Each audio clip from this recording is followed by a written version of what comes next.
You lied during your pretrial testimony. You said one thing, but your activities actually show something else. Is your case over? You want to know the answer? Come join me for a moment as I share with you the answer to that question. Hi everybody, I'm Gerry Oginski. I'm a New York medical malpractice and personal injury attorney.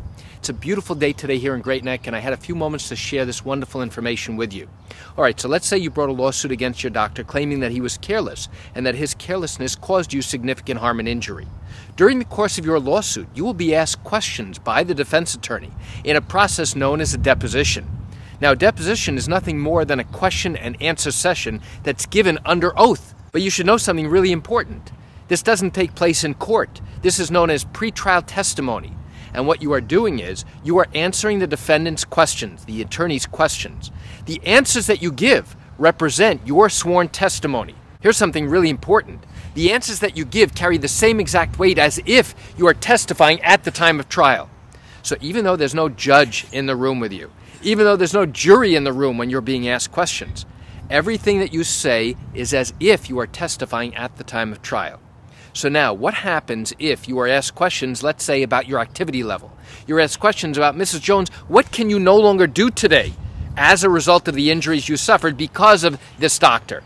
And now you proceed to tell him, oh, I can't walk for long distances. I can't go biking. I can't go hiking. I can't do the following activities. Months later, the defense attorney notifies us that they have surveillance video of you. And we don't know what's on it yet. So I call you into the office. I say, bring some popcorn. Let's go ahead and sit and watch this together, and then we'll talk about it. Now, we put this in. We watch the video. What do we see? We see you doing certain activities that you claim you couldn't do. We see you on video walking for long periods of time. We see you getting on your bicycle and now biking for a considerable distance. We see you going climbing, hiking, playing basketball, even skiing they catch you doing. Plus, they scour everything on your social media profile, Instagram, Snapchat, Facebook, LinkedIn, everything, to determine whether or not you have posted pictures or posted any comments about your activities, things that you can and cannot do. And guess what? They found dirt on you, clearly contradicting what you have said you could not do. Does that mean your case is over? The answer is maybe yes, and then again, maybe no. Now what do I mean? If in fact you were being less than truthful when you gave answers to your questions during your pretrial testimony, there is a very good chance that your case is over because your credibility is totally finished and totally shot. On the other hand, there could be very simple explanations to justify why you are doing those certain activities. Maybe when you were asked questions by the defense lawyer about things you could not do, you say, listen, I can do certain activities, but I do them with pain. And I want to try and do those things because I don't want to be sitting at home all day wondering why I can't go out. So instead, you are actively trying to improve your life by doing certain activities even though you do it with pain. So now what did they catch you doing on video? They caught you on video trying to walk. Okay, you can justify that. You wanted to try and walk further and further each and every day to improve your stamina, to improve your ability to get around. Okay, that's justified. What about the biking that you were doing?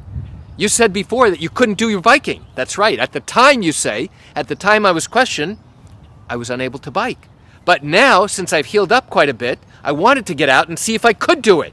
And it just so happened that the day that they caught me on video was the day that I was trying to get onto the bike and to keep going. I wanted to see how far I could actually go. So there may actually be reasons that you can justify why you are now on video, on surveillance video, or why you have posted pictures showing that you are now able to do some things that you claimed you couldn't do before, because there may be reasons why that are not clearly visible on the video. Plus, they may not see everything on video. Let's say you went into your home and now you were in significant pain after being out on your bike for 20 minutes. They don't see that you were in pain. They don't see that you now needed Tylenol or you needed some other type of pain reliever or even a narcotic pain reliever. They don't see any of that. All they see is, hey, you said you couldn't do these activities. Now we catch you on video doing it. We think your credibility is shot. We think your case is over. The answer is maybe yes, and then again, maybe no. So why do I share this quick information with you? I share it with you because it's a beautiful day today here in Great Neck, and I had a few minutes to share this useful information that I thought would help you understand how these types of cases work here in New York. You know, I do understand you're likely watching this because you have questions or concerns about your own matter. Well, if your matter did happen here in New York, and you're thinking about bringing a lawsuit, but haven't done so yet because you still have questions that need to be answered, what I invite you to do is pick up the phone and call me. You know, I answer questions like yours every single day, and I'd love to talk to you. You can reach me at 516-487-8207 or by email at Gerry, Gerry, at Oginski-law.com. That's it for today's video. I'm Gerry Oginski. Have a wonderful day.